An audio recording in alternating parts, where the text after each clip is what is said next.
تک بھی حضور قبر پہ جاتے تھے، عصر کے بعد بھی قبر پہ۔ لوگ کہتے ہیں یہ مدینہ میں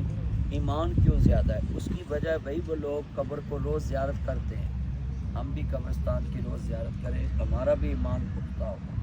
ہمارا بھی ایمان اللہ سے ڈرے گا، ہمارا بھی دل تقوی طہارت والا ہوگا۔ جب انسان قبرستان کی زیارت کرتا ہے تو انسان کو پتہ چل جاتا ہے کہ بھئی میں نے ایک دن ادھر آنا ہے، پھر وہ گناہ کے قریب نہیں جاتا۔ تو آپ کوشش کیا کریں قبر میں بیٹھ کے ایسے دعا مانگنے کی بجائے سنت عمل ادھر قبر پہ آ کے دعا، ٹائم نکالا ہے،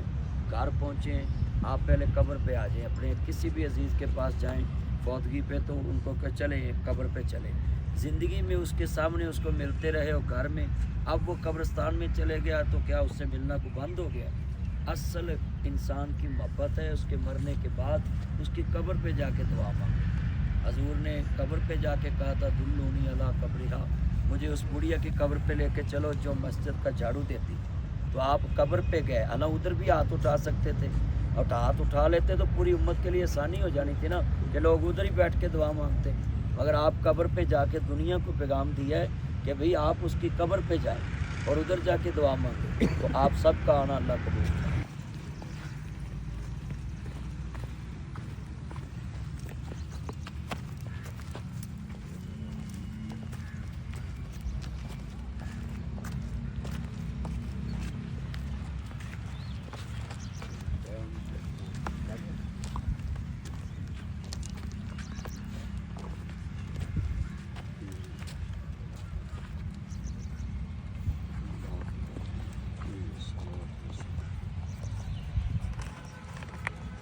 ربنا آتنا في الدنيا حسنة وفي الآخرة حسنة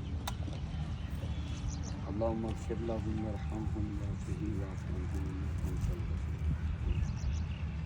اللهم اغفر لهم وارحمهم واعفهم اللهم اغفر لحينا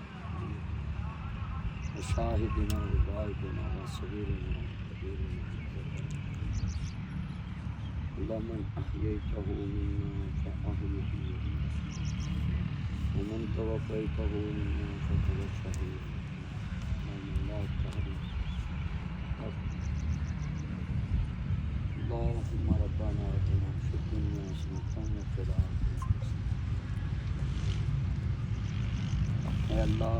جتنی دیر وحی الہی کو تیرے بندے نے اپنے سینے میں محفوظ رکھا اس کی نجات کا ذریعہ